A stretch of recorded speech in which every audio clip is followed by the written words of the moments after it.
this side. Okay, we're good. Sweet. Are you recording? Oh yeah, I'm recording. All right, Jacob Telkamp, JACOBTELLKAMP. I'm 28 years old, and I've worked at Patagonia for the last 2 years. Very nice. So how does Patagonia target their audience to meet the needs and wants of their customers? The Patagonia meets the needs of its audience by providing technical sports equipment for different silent sports. So anything that's not done in a stadium. So whether it be trail running, surfing, climbing, skiing or snowboarding, we make gear for a lot of different outdoor enthusiasts, and different ways that we're able to target different range of people is by having like entry level stuff all the way up to like the most technical jackets and rain gear on the planet. And we also have like a worn wear program, which is really cool. If people can bring back in their old gear, trade it in, and get credit towards new gear, and that's a way that we could try and be a little more inclusive of people getting into new sports and having a lot of upfront costs. So. The next question is, how has Patagonia's marketing strategy changed during COVID-19? Patagonia's marketing strategy since COVID-19 has changed by really going for the ethos of the brand of like our mission statement. It used to be to cause no unnecessary harm, whereas now we are in business to save our home planet. It sounds really bold and really maybe pretentious even, but the way that we've been doing that is restructuring our company by ordering less things, less colorways, kind of consolidating the brand, making sure that everything we have in our line is either organic, regenerative organic, or made from post-consumer items. So whether it be like a jacket made out of recycled water bottles, I would say we've gotten more political as a company since COVID started with the 2020 election. We definitely have taken more of a stance. First time we've endorsed candidates.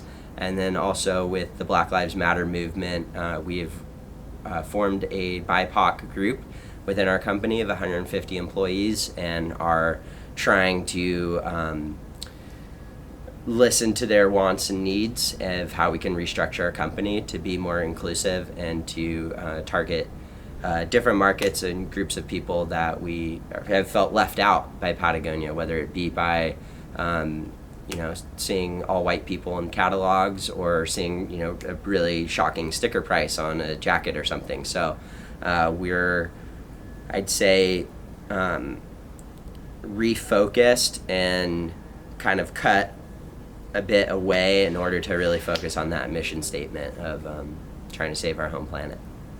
Because now more than ever, it's needed. Yeah. What's one word to describe Patagonia? Responsible, I would say, would be the word that I would choose for Patagonia. I think whether it be offering healthcare to part-time employees like college students, from making our clothes out of recycled plastic, to really investing into our food line of trying to upset big agriculture and kind of help with food insecurity. We're definitely do things the long way, ways that just aren't conventional, but they make sense on a sustainability level. So I think Patagonia feels very holistic in a way that it feels like they have the best intentions in mind of the customer and the employees and the planet. So. And then the last question is, I know Patagonia focuses on sustainability. What are the donations that you donate to different organizations, and how do you practice environmental responsibility? Cool. So there's different ways as an organization that we help nonprofit organizations, and one of those ways is our 1% for the Planet initiative. So 1% of sales online as well as like at the retail stores are redistributed to local nonprofits. So our here in San Francisco, we fund about on a normal fiscal year, about like 8 to 10 nonprofits a year, with grants ranging between like $10,000 to $15,000, which is 1% of our sales here. And the staff here gets to decide where that money is redistributed. So we have a couple meetings. We meet with the nonprofits. They come in and table. We can find out more about their missions and programs, and able to.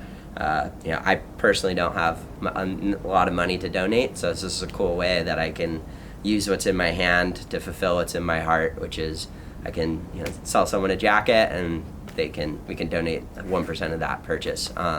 Other ways that we help is we have like used clothing, or people like drop off stuff for donation.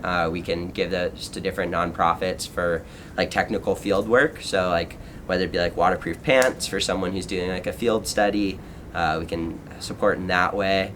And then we also do like in-kind donations, which are like product donations for like galas and silent auctions and stuff like that. And we also host events when it's not COVID. So you can use our store as a space. We have like a projector, so we'll like host different movies or have like keynote speakers.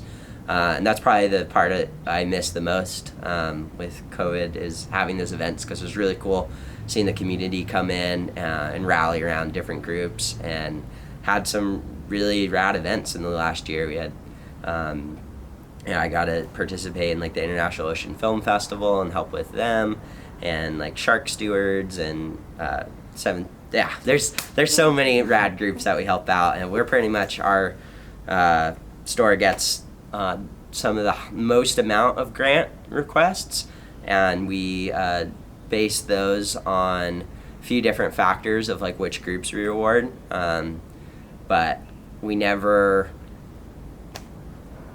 don't support those groups in some way or another. Like if it's like we can't help them financially this year, like we can be an event space, or we can help them with gear, so it's really cool. We have a lot of autonomy with that, which is rad. Like if a nonprofit calls up, I don't need to like ask like, hey, is it cool if I like help them out? Like it's kind of just on us. And then another thing we do as a company for employees, which is rad, is we have these paid environmental internships. So for instance, we had a employee here who was really into like organic farming, and she went out to Kauai and worked on a farm, and Patagonia paid her normal wage, but for her to go there and have the experience of helping a nonprofit with raising food and learning more about that. So that's something really cool that we can do, is activism hours, they're called. So one time there was a protest for cruise ships going into Monterey, and I was able to be paid to go down there to show space, show support. So that's pretty cool.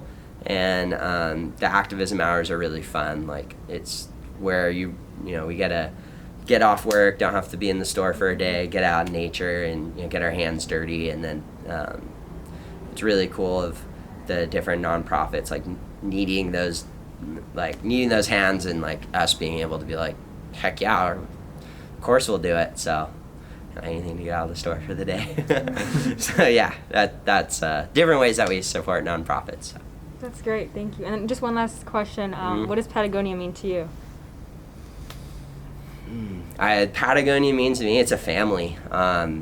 So before this, I was working from home. I was like editing magazines, and my roommate worked for Patagonia and invited me in, and then ever since then I can go into any store or call any employee, and I know that I'm going to vibe with them because they care about the planet, they are interested in the same sports I am, and they have the same morals when it comes to living in a sustainable way. So Patagonia is family to me, and I've been here for 2 years and plan on spending the rest of my career here. So in some capacity, whether hey, give me that marketing job.